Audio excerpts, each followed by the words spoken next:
In the first meeting, we explored the possibility of data mining in essence. So we decided to contact the public and get the input from them. And the response was overwhelming.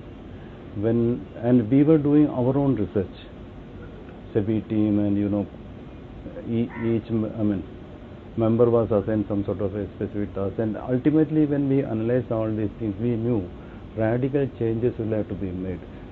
Conceptually, one, and secondly, even a redesigning of the regulation was also considered necessary, because sequencing is very important. Now, if you look at the present regulations, you will see, the first comes definitions everywhere, then comes, immediately disclosure, then comes exemptions, then comes the charging section. So we thought, no, we will group it.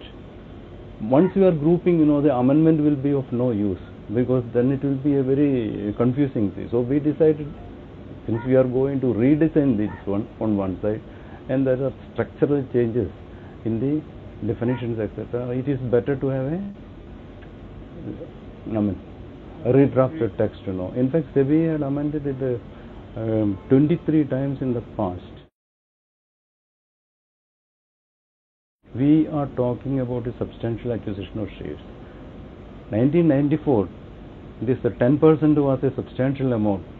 Who are the controlling factors? Today, that is not the case, and we had already made certain studies also, and we find the promoter ownership. If you take the mean and median, it is around 48.5% and 50%.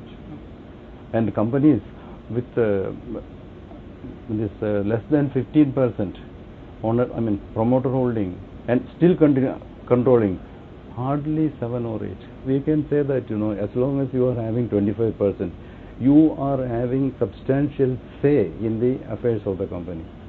In a sense, you are also having a control. That's why, otherwise it is meaningless if you are having 8%, 9%.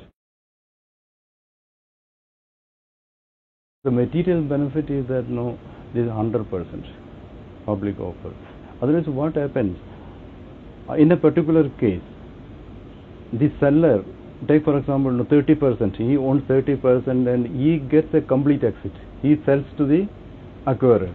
Then if a public offer is limited only 20%, I don't get that full exit. 20% only I get. So now everybody is treated on par. If you are getting 30%, then here also everybody gets. That is one advantage.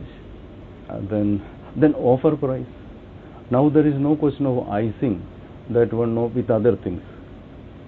Yes, there is only one price. There is no non-compete fee, control premium. Otherwise, what was happening? The offer price legally would be something, and which alone will be given to the acquisition price will be legally a lower one, and that alone will be the offer price. Now that is not the case. If you want to pay the non-compete fee, you factor it into the acquisition price, straightforward. Important, otherwise what happens? This will be leaked out and some smart guys will start, buying from the market, then the price shoots up. So we have taken care of that, and it's a very comparatively less cumbersome also.